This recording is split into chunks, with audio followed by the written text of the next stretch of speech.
a hit worth tens of millions of dollars. Ukrainian drone operators, the special unit Lazargrad, and the National Guard of Ukraine destroyed an expensive Russian Yastreb AV radar station. The operation was carried out in the Luhansk region. The military emphasizes that it was deep behind the front line. The estimated value of the destroyed equipment is at least $50 million, and the precise strikes were carried out using heavy bombers. After the first accurate drop, the Russians tried to save the equipment. However, the fighters from Lazar's group showed creativity and tracked the movement of the radar station. Our pilot landed the bomber right on the Yastreb, and thanks to this, Lazar moved from the station along the route. With the following strikes, the fighters completely destroyed the radar station. From a message by the special unit Lazar's group of the National Guard of Ukraine on Telegram. Ukrainian border guards reported a successful hunt for Russian equipment in the northern Slobozhansky and Kursk directions. Drone pilots from the Steel Border Brigade destroyed 2 cannons, several communication antennas, and an enemy vehicle. 4 Russian military shelters and an ammunition depot also came under targeted strikes. The General Staff of the Armed Forces of Ukraine counted 65 combat engagements since the start of the day, almost a quarter of all Russian assaults. They took place on the Kostiantynivka bridgehead. The enemy tried to break through the Ukrainian defenses 15 times. On the Pokrovsk section of the front and in the Huliaypole area, the defense forces repelled 14 attacks by the invaders. And in the Sumy region, the Russian Sever group is trying to create a buffer zone, which the Kremlin calls a security zone, according to analysts. And they note that the occupying forces are operating primarily in the gray zone, where there is no physical presence of the Ukrainian army, and they are also actively using drones and aviation for strikes. This attempt is not just to distract us from something else. On other sections of the front, particularly in Donetsk and Zaporizhzhia. Accordingly, it's also an attempt to draw our reserves here. That's why there will continue to be activity in the Sumy region in the near future. 100%. But really, once again, the North Group today is sending its reserves, sending its units, including to other locations on the front. It simply isn't capable of advancing or attacking along a wide front. Nearly 1,000 Russian soldiers were eliminated by the defense forces over the past day. According to the General Staff of the Armed Forces of Ukraine, the total combat losses of the Russian army since the start of the full-scale invasion are already nearly 1,276,000 people.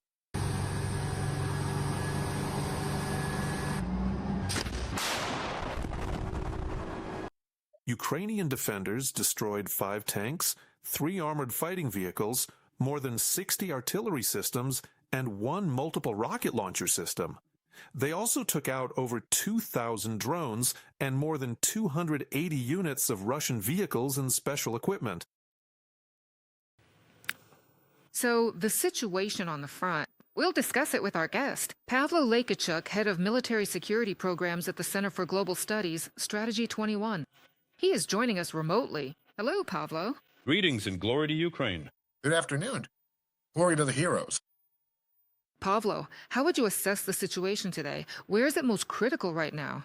If we look at the Russian troops' assault operations, in terms of numbers, the Pokrovsk direction still remains the main one. However, as noted by the General Staff, overall, the number of Russian attacks has decreased. How do you assess this? It's tough for the Russians, too. That's why the situation on the battlefield is changing. After prolonged and intense months-long fighting for Pokrovsk-Smyrnograd, the Russians have practically taken Pokrovsk-Smyrnograd. Now they need to advance northward. What was the point of all these battles? It was to get behind our group's lines. But now, they no longer have the means to get behind the Ukrainian armed forces grouping in Donbass. Moreover, they have to redeploy some of their forces to other directions because things are just as intense in the south. Ukraine's defense forces are carrying out counterattacks north of Huliaypole. So the Russians have to transfer reserves and resources there from Donbass. But this shows which areas are hotspots for them. On the other hand, Ukraine is also launching counterattacks near Alexandrivka. In the Zaporizhia direction, in the southeast of the Zaporizhia front, they are not treating it as secondary. Donbass, northwestern Donbass. There are just attempts to encircle and cut off the entire group of forces, but these are replaced by attempts at frontal pressure. Advancement along the front. And here, the key point becomes Kostiantynivka, which they're also trying to encircle, but it's a tactical encirclement from three sides. Right now, Kostiantynivka is probably the hottest spot on the entire front line. Well, of course, that doesn't mean that. Well, it's even hard to calculate the ratio there. It's hard there, too. Huliaypole is hard. Konstantinov, Kelemon. Now the Russians are trying to wedge themselves in the north, in the Sumy region and partly in the Kharkiv region, to wedge themselves into ours, to break through the border. For what? In order to prevent us from maneuvering our resources, stretching our defense forces. This shows that they also don't have enough resources, and somehow they'll have to regroup, obviously, to build up their resources. To call this a lull, a spring lull, even the words don't come out right.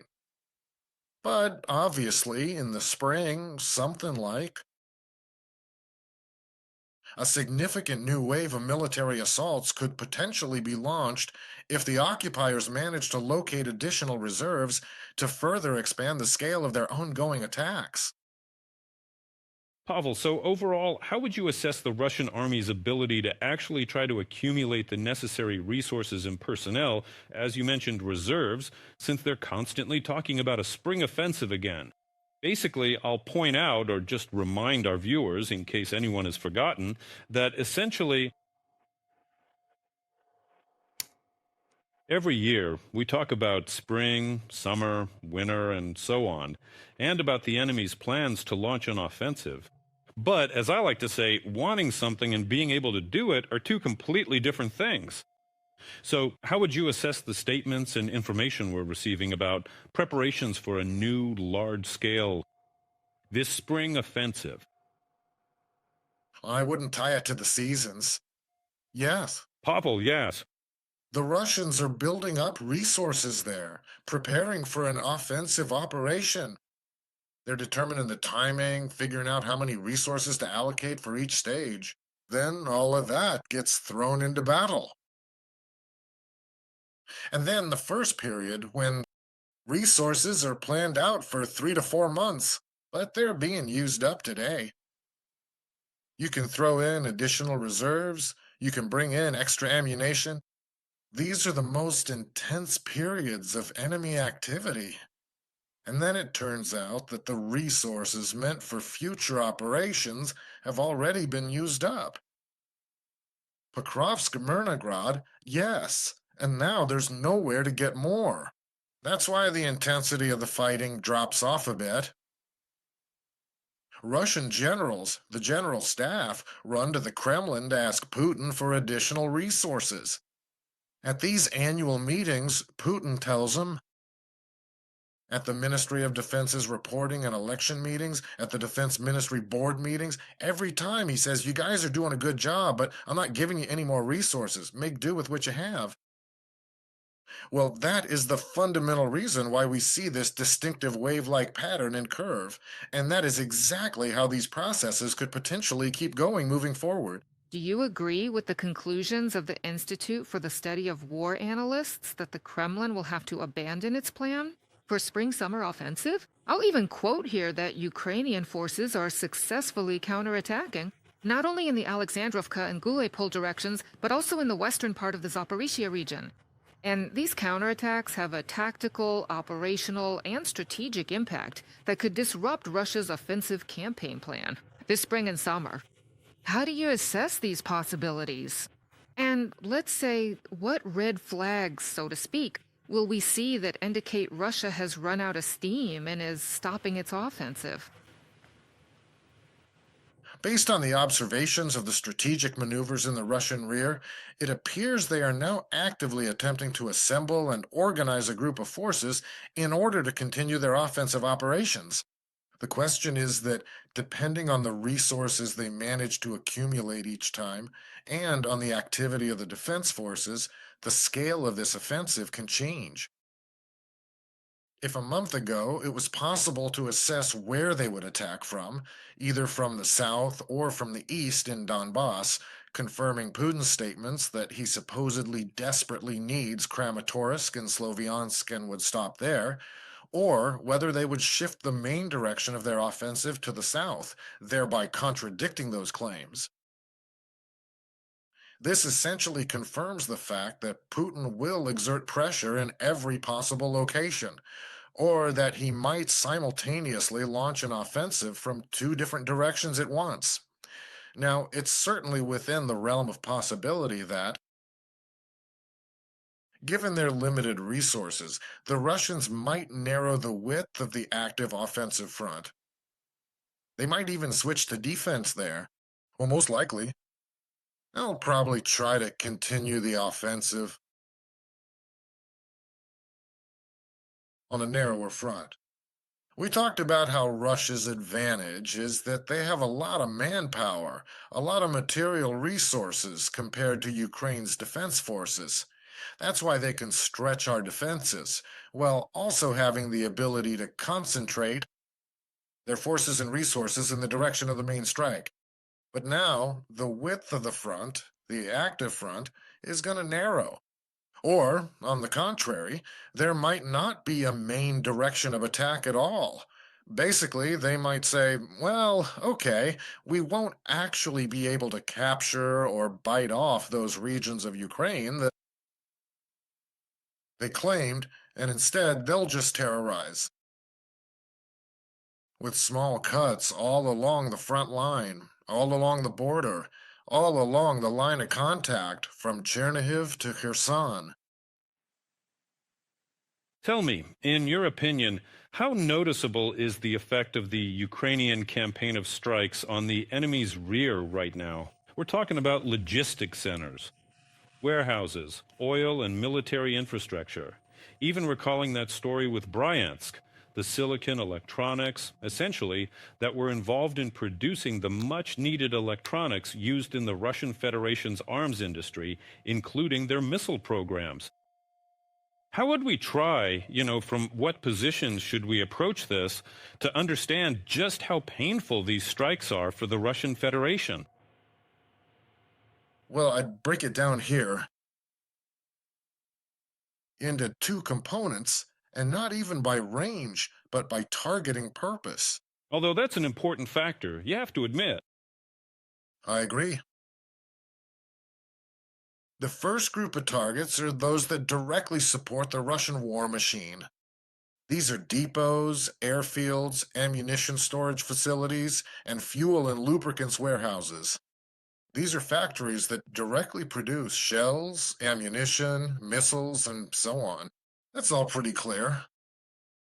The Russians have a schedule, a chart for the delivery of the relevant munitions, basically from the factory to a specific battalion. And when an arsenal gets knocked out here, somewhere, or in the area where those same Shahed drone warehouses are, trucks from the brigade come to pick up ammunition.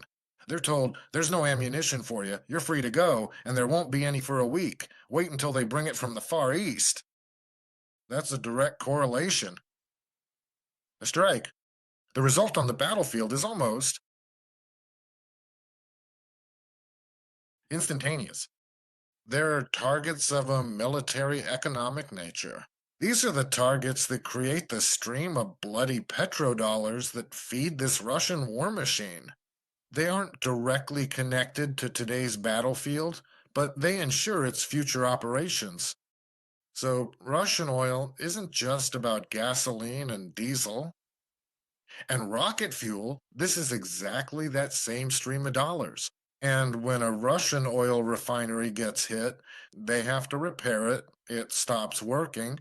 And instead of spending money on the army, on those mercenaries being recruited into the Russian army, the money just isn't being made. From that enterprise, the money gets sucked away like a vacuum in the opposite direction. Absolutely. That's a fact, yeah. It's no less important